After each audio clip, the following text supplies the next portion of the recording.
What's going on, guys? I am Journey, and I'm back with a video review. This time for Resident Evil 3, the GOG edition.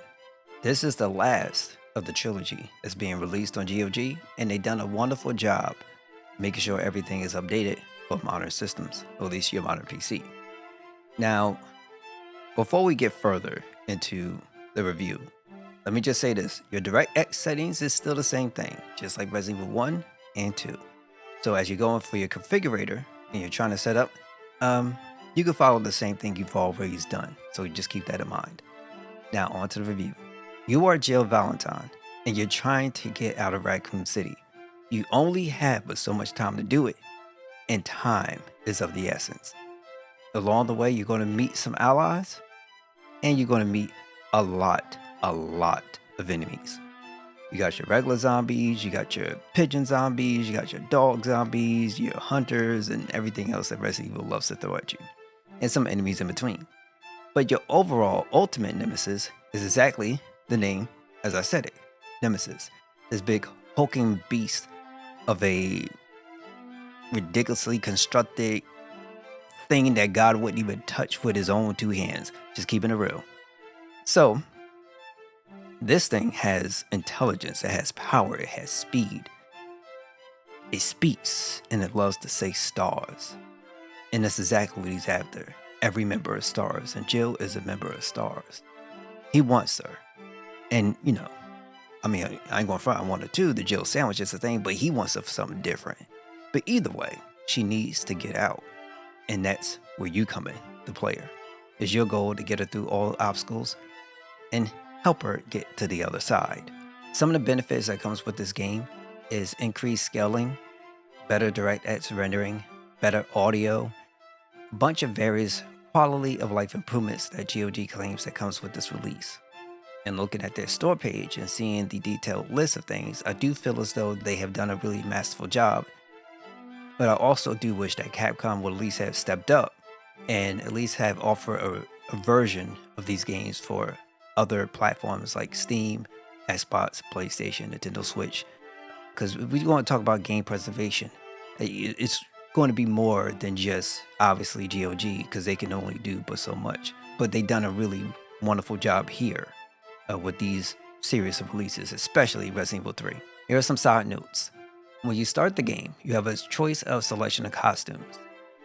Also, Resident Evil 3 Mercenaries mode, the mini game that comes with this game, is a separate executable, and you can access that anytime you want. Those things, way back when, on the original PlayStation, you had to unlock them, like first finish the game and then they're unlocked. This time, they're here for you right from the start. So that might be a plus for some people out there who are looking to, let's say, unlock infinite ammo as quickly as possible. My biggest issue with this game is still its controller support. More specifically on the wireless side. Having that connectivity there is nice because not everybody's going to be at their desk with a mouse and keyboard. Some people like HTPCs, more specifically home theater PCs. If you have a computer that's away, you're not really going to want your mouse and keyboard in hand, and this does not help you in that regard.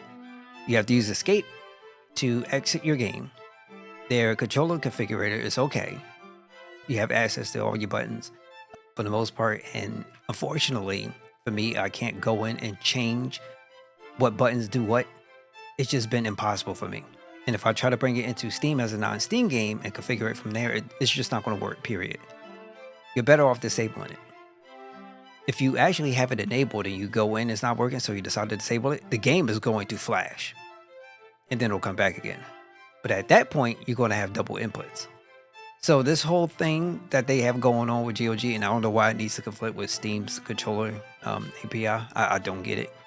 But that's been consistent, and it's kind of... This is much better than Resident Evil 2 and then 1. But I remember when Resident Evil 2 came out and how difficult that was for me. It seems to be a continuation here. Where 1 was good when it first came out. It was good. I had really no problems. 2 created a whole different type of issues. And then this one, forget it. It's done. I can't even use it. So... the reason why you want to bring in a Steam Bit Picture because you can always press your home key on your controller, PS home button or your Xbox home button, and be able to access that menu so that way you can access out your game. It's much better than just hitting escape on your keyboard. You won't need to keep your keyboard and mouse in hand in order to be able to do it. Just keeping it real. So that's the most disappointing aspect for me when it comes to this release. But at the same time, I'll probably put this more on Capcom because they should have stepped up and made sure these games are available on multiple platforms, just not only GOG. I have a feeling if this was also made available on, let's say, Steam, we probably wouldn't be having this issue or this, this discussion as a whole. So that's my 2 cents on this. Overall, though, when I look at Resident Evil 3, once again, this is the best one they put out compared to the other two. But as a collection as a whole, it's still a better bet to go this direction than it would be to go through emulation. It's just seamless, and it does feel like you're supporting something. So keep that in mind when you're thinking about Resident Evil.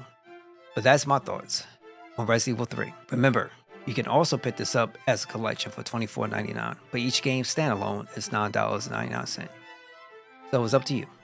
Until then, make sure you guys take care of yourselves and take care of each other, and I hope to catch you on the next one. Till then, take care, and happy gaming, everyone. See you on the next one.